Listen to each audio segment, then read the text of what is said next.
बच्चों, आज हम लोगों को पढ़ना है गॉस की प्रमेय के बारे में। Gauss theorem. देखिए, गॉस थ्योरम को समझने के लिए हमें दो चीजें समझना बहुत जरूरी है। एक होता है घन कोण, जिसको कहते हैं सॉलिड एंगल, और दूसरा होता है वैद्युत फ्लक्स, जिसको कहते हैं इलेक्ट्रिक फ्लक्स। तो घन कोण और इलेक्ट्रिक फ्लक्स को हमें समझना पड़ेगा, तब हम लोग जान पाएंगे कि ये गॉस की थ्योरम क्या होती है। देखिए, सबसे पहले हम कोण के बारे में जानेंगे। कोण यानी कि एंगल क्या होता है। पढ़ते तो हम लोग सभी हैं कि 30 डिग्री का कोण, 40 डिग्री का कोण, 45 डिग्री का कोण, 90 डिग्री का कोण। तो देखिए, होता क्या है, अगर कोई एक लाइन है, ठीक है, ये एक लाइन है, लाइन का नाम ए बी है, और ये लाइन किसी पॉइंट P को अगर हम इस लाइन से मिला दें, तो ये जो झुकाव होता है दोनों लाइंस के बीच का, इसको हम बोलते हैं थीटा, यानी इसी को हम बोलते हैं कोण, एंगल बोलते हैं। ठीक है। और मतलब कि दो बिंदु हैं ए और बी, ए और बी के बीच जो लाइन है, लाइन के जो किनारे हैं, वो किनारे दूर स्थित किसी बिंदु पर जितना झुकाव बनाते हैं, उसे हम बोलते हैं कोण। और जब बात की जाती है घन कोण की, तो यहां लाइन नहीं ली जाती है, यहां पर क्या कहा जाता है, कोई एक क्षेत्रफल है, ये एक क्षेत्रफल है। ठीक है। अब ये क्षेत्रफल कितना है, हम मान लेते हैं इस क्षेत्रफल का मान है कैपिटल ए। ये क्षेत्रफल कितना है, कैपिटल ए है। अब क्षेत्रफल की दिशा क्या होती है, डायरेक्शन। अगर क्षेत्रफल ऐसे रखा हुआ है, ये ऐसे, तो इसकी दिशा होगी इस तरफ को, मतलब इस, अगर यही क्षेत्रफल ऐसे रखा हुआ है तो इसकी दिशा होगी ऊपर की तरफ। अगर यही क्षेत्रफल ऐसे रखा है तो इसकी दिशा होगी ऐसे। ठीक है। यहां पर हम क्षेत्रफल को ऐसे मान लेते हैं, तो जो क्षेत्रफल की डायरेक्शन होगी वो किस तरफ होगी, इसके बीचों बीच से इस तरफ को होगी, वेक्टर ए। ठीक है। अब ये जो वेक्टर ए है, दूर कोई एक बिंदु रख दिया जाए P, इस P बिंदु पर जितना एंगल बनाएगा, अब देखो यहां पर केवल दो पॉइंट होते थे तो दो लाइनें खींची जाती थी, लेकिन यहां दो पॉइंट थोड़ी होंगे, यहां पर पॉइंट होगा, यहां पर पॉइंट होगा, यहां पर हजारों लाखों पॉइंट ऐसे बनाए जा सकते हैं। तो ये सारे ही पॉइंट जो होंगे, ये इस पर एक एंगल बनाएंगे, ऐसे ऐसे ऐसे। तो ये एंगल जो बनेगा, ये एक ऐसे जोकर की टोपी जैसा, जिसको हम कोण बोलते हैं, शंकु बोलते हैं, शंकु जैसा कोण बनाएगा। इस कोण को ही हम क्या कहते हैं, घन कोण कहते हैं, इसे स्मॉल w से लिखते हैं। ठीक है। यहां कोण होता था, ये अगर लेंथ इसकी x है, ठीक है, और ये डिस्टेंस अगर r है, तो यहां पर जो एंगल होता था theta equal to x upon r होता था। हम लोग पढ़ते थे कोण बराबर चाप बटे त्रिज्या। यहां पर क्या हो जाएगा, सॉलिड एंगल ओमेगा, ओमेगा बराबर क्या हो जाएगा, area upon R square. R क्या है, ये डिस्टेंस है, यहां से इसको जब मिलाया गया है, पी से इसको मिलाया गया है, तो ये डिस्टेंस हो जाएगी आर। ठीक है। इस तरफ होगा वेक्टर आर।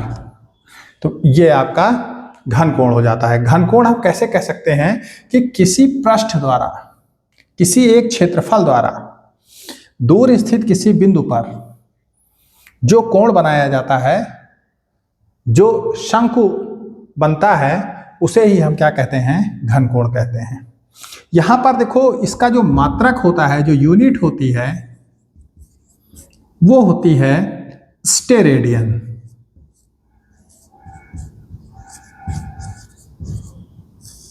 कोण की यूनिट होती है रेडियन, और घन कोण की यूनिट होती है स्टेरेडियन होती है।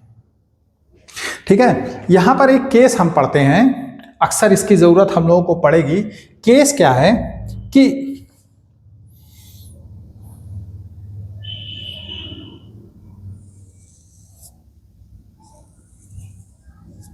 ये आपका जो है ये कोई क्षेत्रफल है डीए, एक छोटा सा क्षेत्रफल है डीए, किसी एक बड़े क्षेत्रफल का एक छोटा सा हिस्सा है डीए, और जिस बिंदु पर कोण बना रहा है वो इसके सामने नहीं है, वो नीचे की तरफ है। ठीक है, तो क्या हो जाएगा, ये आपका आर हो जाएगा, ये आपका वेक्टर आर हो जाएगा। ठीक है, तो ये घनकोण कितना बनेगा, जो ये घनकोण बनेगा जब आर और डीए के बीच में कोई कोण होता है, थीटा कोण होता है, तो ये जो घनकोण बनता है इसका सूत्र क्या होता है, डीए का हम कंपोनेंट ले लेंगे, जिस तरफ एक तरफ हो जाएगा डीए कॉस थीटा और इस तरफ हो जाएगा डीए साइन थीटा, है ना। तो हमें इस तरफ का कंपोनेंट ले लेना है, तो यही आपका सूत्र डी ओमेगा बराबर क्या हो जाएगा, D A cos theta upon R square. ये सूत्र आपको याद रखना है। ये सूत्र कब लग रहा है, जब ए और क्षेत्रफल और बिंदु P को क्षेत्रफल के मध्य बिंदु से मिलाने वाली रेखा दोनों थीटा कोण बनाए, तब ये कोण क्या होगा आपका, ये आपका क्या बनेगा, D A cos theta upon R square हो जाएगा। ठीक है, इसको काफ़ी एक्सप्लेन भी किया जाता है, लेकिन अब क्योंकि बोर्ड एग्जाम्स आपके होने वाले हैं तो बहुत ज़्यादा एक्सप्लेन करने की ज़रूरत नहीं है, आपको केवल याद रखना है कि इसका मात्रक क्या होता है घनकोण का, शायद कहीं पूछ लिया जाए, इसका फॉर्मूला क्या होता है और घनकोण होता क्या है। ठीक है, दूर स्थित किसी पृष्ठ द्वारा किसी बिंदु पर बना हुआ कोण, किसी रेखा द्वारा किसी बिंदु पर बना कोण कोण कहलाता है, और किसी एक पृष्ठ द्वारा किसी एक सरफेस द्वारा दूर स्थित किसी बिंदु पर बना कोण क्या कहलाता है, घनकोण कहलाता है। आपको घनकोण समझ में आ गया होगा। ठीक है, अब देखिए घनकोण आने के बाद एक चीज और आपको पता होनी चाहिए यहां पर,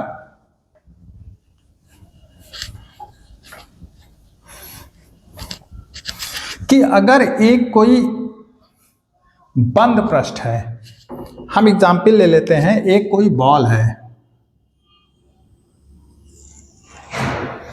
बंद पृष्ठ, ये एक सर्किल नहीं है, चूड़ी नहीं है, ये एक बॉल है। ठीक है, कोई बंद पृष्ठ है, तो इस बंद पृष्ठ का केंद्र हो जाएगा O, और यहां पर क्या है, यहां पर एक हम छोटा सा, इसकी रेडियस हम ले लेते हैं, त्रिज्या ले लेते हैं इसकी स्मॉल r, और यहां पर क्या है, एक छोटा सा क्षेत्रफल ले लिया गया, वेक्टर dA। ठीक है, अब वेक्टर dA जो लिया गया है, इसके द्वारा इसके केंद्र पर बनने वाला घनकोण कितना हो जाएगा, यहां पर घनकोण हम निकालेंगे, ये पूरी एक बॉल है आपकी। ठीक है, तो ये जो आपका dA है, ठीक है, त्रिज्या इसकी r है, dA द्वारा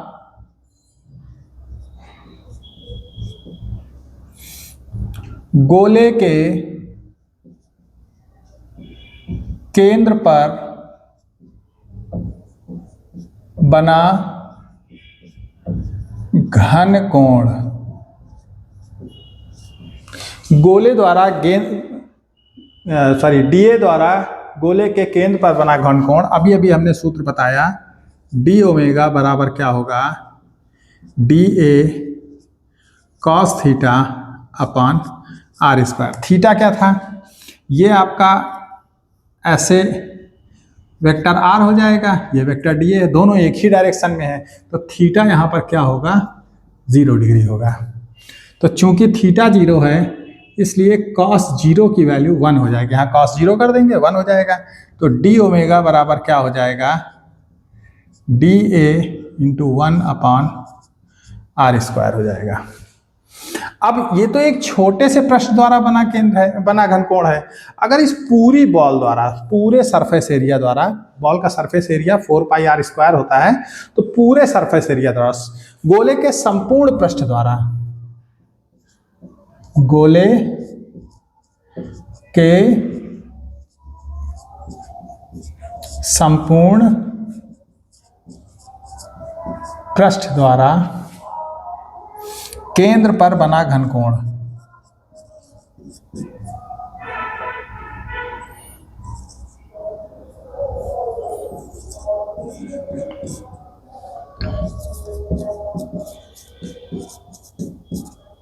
क्या हो जाएगा, हम समाकलन कर देंगे डी ओमेगा का, किसी भी छोटे भाग का, छोटे से घनकोण का समाकलन करेंगे, पूरा घनकोण मिलेगा। किसी छोटे पृष्ठ का समाकलन करेंगे, छोटे क्षेत्रफल का समाकलन करेंगे तो हमें पूरा क्षेत्रफल मिल जाएगा। ये हो जाएगा आपका ओमेगा, ये हो जाएगा आर स्क्वायर, और पूरा क्षेत्रफल होता है 4 pi small R square. R square से आर स्क्वायर कट जाएगा। संपूर्ण घनकोण 4 पाई स्टेरेडियन बनेगा।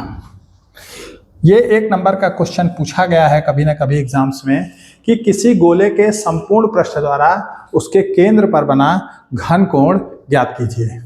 तो ये घनकोण होता है गोले के पृष्ठ द्वारा उसके केंद्र पर बना घनकोण। तो आप लोग समझ गए होंगे घनकोण क्या होता है, घनकोण का सूत्र क्या होता है, घनकोण का मात्रक क्या होता है। ठीक है, अब हम पढ़ेंगे बिल्कुल ऐसे ही वैद्युत फ्लक्स के बारे में। फ्लक्स क्या है, देखिए ये वैद्युत बल रेखाएं हैं। पहले पाठ में हम लोगों ने पढ़ रखा है क्लास 12 के कि अगर यहाँ पर प्लस चार्ज होता है और इधर माइनस चार्ज होता है तो इलेक्ट्रिक लाइंस ऑफ फोर्सेस जो हैं वो प्लस से निकलकर माइनस की तरफ आती हैं। बहुत सारी लाइंस यहाँ से ऐसे जाएंगी, प्लस से निकलेंगी और माइनस में जाएंगी। अब अगर हमें यहाँ पर एक हम कोई एरिया रख देते हैं ऐसे, ठीक है, तो अब ये लाइनें इससे गुजर रही हैं। ठीक है, तो कितनी लाइनें इससे गुजर रही हैं वो बताता है वैद्युत फ्लक्स। किसी वैद्युत क्षेत्र में स्थित किसी पृष्ठ से लंबवत गुजरने वाली, लंबवत मतलब 90 डिग्री का कोण, ये देखिए पृष्ठ आपका ऐसा है और पृष्ठ से 90 डिग्री के कोण पर गुजरने वाली, पृष्ठ ऐसे 90 डिग्री के कोण पर, पृष्ठ ऐसे रखा हुआ है और इससे 90 डिग्री का कोण बनाते हुए गुजरने वाली वैद्युत बल रेखाओं की संख्या number of electric lines of forces, संख्या जो होती है वो क्या कहलाती है, वैद्युत फ्लक्स कहलाती है। उस पृष्ठ से रिलेटेड वैद्युत फ्लक्स कहलाती है। ये आपका मान लिया वेक्टर डीए था, हमने आपको बताया अगर ये ऐसे रखा हुआ है तो क्षेत्रफल ऐसे इस तरफ होगा, अगर ऐसे रखा हुआ है तो क्षेत्रफल इस तरफ होगा। ठीक है, तो यहाँ पर डी फाई क्या हो जाएगा, सॉरी वैद्युत फ्लक्स, अगर यहाँ पे हम डीए क्षेत्रफल लेते हैं तो हम यहाँ डी फाई लिखेंगे, अगर हम पूरा क्षेत्रफल ए ले रहे हैं तो ए लिखेंगे। तो ए बराबर क्या हो जाएगा, vector E dot vector A होगा। अब देखिए ई भी इस तरफ को है, ए भी इस तरफ को है, तो थीटा बराबर 0 हो जाएगा। तो ये आपका फाई ई बराबर क्या हो जाएगा, ई ए कॉस थीटा हो जाएगा। क्योंकि थीटा की वैल्यू 0 डिग्री है तो ये आपका फाई ई बराबर क्या होगा, ई ए कॉस 0 हो जाएगा और फाई ई बराबर क्या होगा, ई ए हो जाएगा। कॉस 0 की वैल्यू 1 होती है, ई ए इंटू 1 ई ए हो जाएगा। अब इसी में देखिए ऐसे कर सकते हैं हम कि वैद्युत बल रेखाएं ऐसे गुजर रही हैं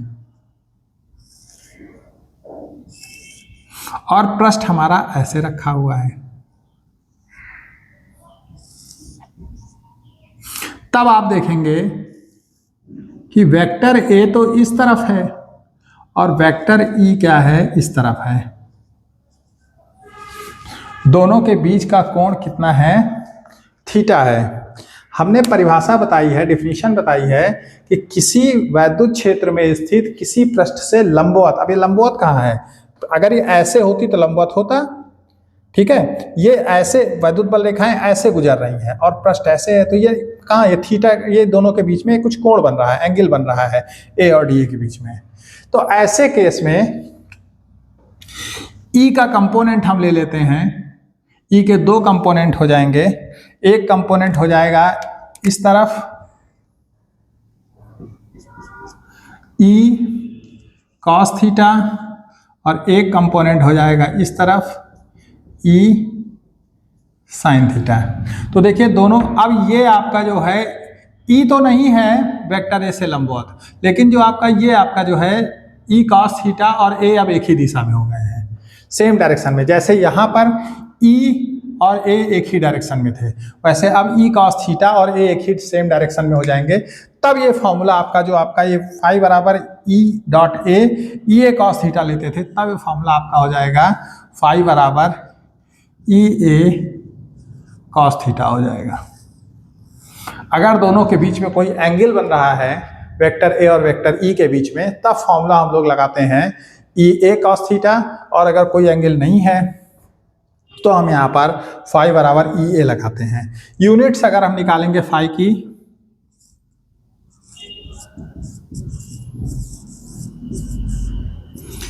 अगर हम यूनिट निकालेंगे तो ये आपका ई है, इलेक्ट्रिक फील्ड इंटेंसिटी है, वैद्युत क्षेत्र की तीव्रता है।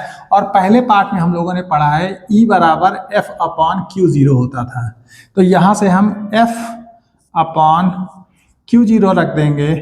ये आपका ए ऐसे ही रहेगा, इसका यूनिट हो जाएगा newton into metre square upon charge का यूनिट हो जाएगा coulomb, newton metre square upon coulomb, ये इसका यूनिट हो जाएगा।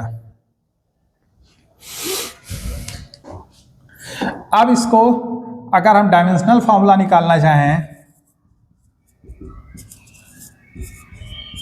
न्यूटन फोर्स है, फोर्स का dimensional formula M L T minus two, metre square length square L square, और चार्ज का होता है ए टी। एक एल की पावर 1 ये है, एल की पावर 2 ये है, तो यहाँ पर क्या हो जाएगा एम एल की पावर 2 टी माइनस 2 ए माइनस 1 टी माइनस 1, ये टी ऊपर आ जाएगा, ए ऊपर आ जाएगा, तो अब क्या बचेगा एम एल 2 टी माइनस 3 ए माइनस 1, ये इसका डायमेंशनल फॉर्मूला हो जाएगा। क्योंकि यहाँ पर डॉट प्रोडक्ट हो रहा है जिसको हम स्केलर प्रोडक्ट कहते हैं, तो ये जो फाई होगा आपका, ये एक स्केलर क्वांटिटी होगा, यानी कि अदिश राशि, इसकी कोई दिशा नहीं होगी, ये एक अदिश राशि हो गया। अब इतना अगर आप लोग अच्छे से दोहरा लेते हैं, अपनी कॉपी को समझ लेते हैं, तो फिर हम गॉस की प्रमेय पढ़ाने के लिए बिल्कुल